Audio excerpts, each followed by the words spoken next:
Are the Celtics about to make a mistake in the market? The NBA trade window is approaching, and speculation is swirling around the Boston Celtics. But is trading for a center really the remedy for the team's issues? Amid inconsistent performances, the team seems torn between strengthening the roster and preserving its strategic identity. The potential trade for Walker Kessler of the Utah Jazz raises red flags for fans. Are we witnessing the start of a hasty move or a bold calculation? Celtics, recent champions, find themselves in an uncomfortable dilemma. Despite their strong position near the top of the standings, their streak of just 8 wins in the last 15 games has raised doubts about the team's consistency. Their loss to the Sacramento Kings last Friday highlighted vulnerabilities in crucial moments. Still, is the problem really with the current roster or in execution on the court? The question is pertinent because,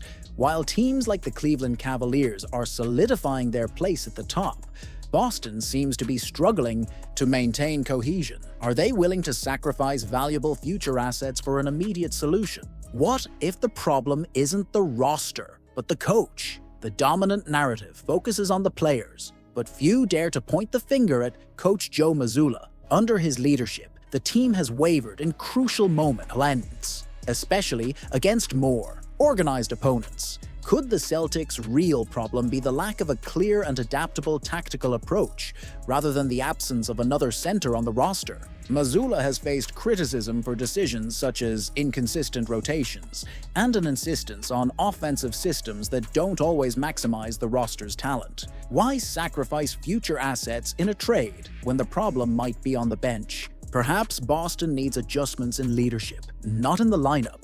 Walker Kessler, the solution or a trap? The young center, Walker Kessler, 23, has emerged as a primary target in rumors surrounding the Boston Celtics this trade window. With an affordable contract and notable defensive skills, he seems like the ideal piece to strengthen the team's rotation. After all, adding a young player with growth potential and good cost-effectiveness is always a tempting move for any franchise. However, this positive narrative warrants a deeper, more critical analysis. Is Kessler truly the solution Boston needs, or would acquiring him be just another strategic mistake disguised as a promise? To start, it's important to note that Kessler would, at best, play a secondary role in the current Celtic system. The team's frontcourt already features Kristaps Porzingis, whose versatility and offensive ability make him indispensable in critical moments, and Al Horford, whose experience and basketball IQ still carry significant weight.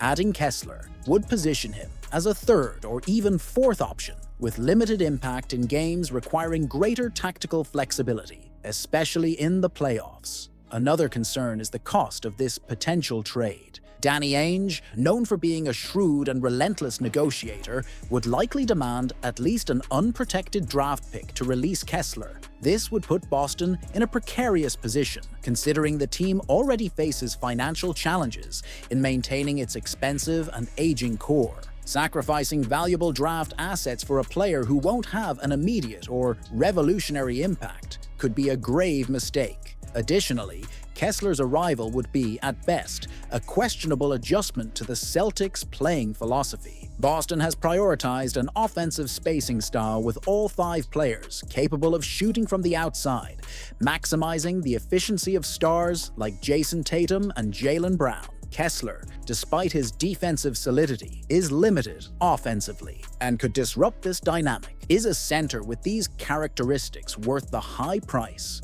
especially for a team that already has viable rotation options like Luke Cornett and Neemias Queta? Lastly, there's the issue of strategic timing. The Celtics are in a delicate transitional period, balancing the need to win now with the responsibility of preparing the team for the future. A trade for Kessler could be seen as a rushed move that overlooks the team's larger structural challenges, such as the need to develop young talent and maintain flexibility for future moves.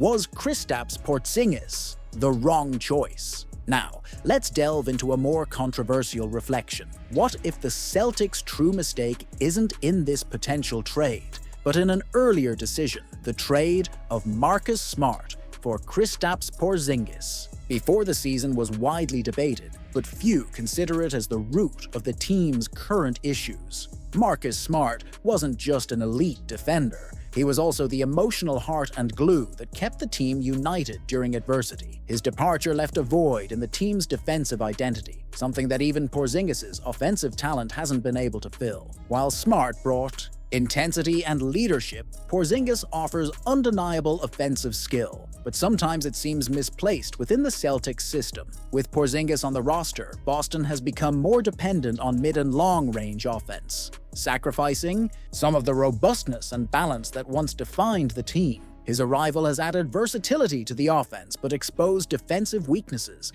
particularly on the perimeter, where Smart was a decisive factor. Where does Kessler fit into this equation? For some, he could help compensate for the loss of defensive intensity, but is adding a young defensive center enough to reclaim the lost identity? Or is it just a desperate attempt to fix what already seems like a larger strategic error? This trade could at best serve as a band-aid, a symbolic move to show fans the front office is doing something, but it may not address the real problems. And what about the emotional and cultural cost of losing Smart? That trade still resonates in the locker room, and no single addition will completely erase its impact. A warning about Danny Ainge. Finally, why would the Celtics trade with Danny Ainge, a man known for winning almost every deal he makes? He knows the team inside and out, having built much of its current core. The trade for Kessler might seem appealing, but it's possible that Ainge is overvaluing a player who isn't as impactful as he seems, using Boston's history against them.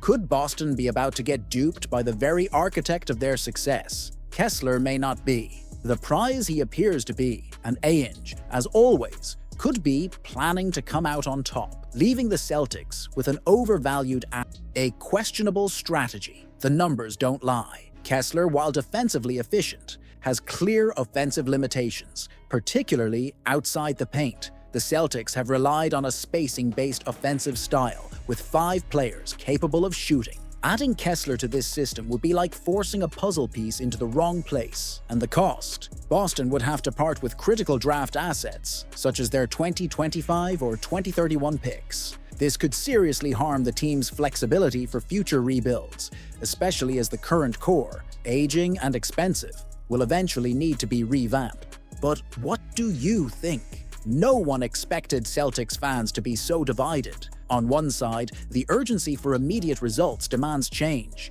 On the other, prudence and long-term planning urge caution. Would Kessler be the center to solve Boston's defensive problems? Or are we witnessing another episode where the cure might be worse than the disease? Share your thoughts. Would you approve this trade? Or do you believe the Celtics should trust what they have? After all, basketball is built on bold decisions, but also on strategic patience.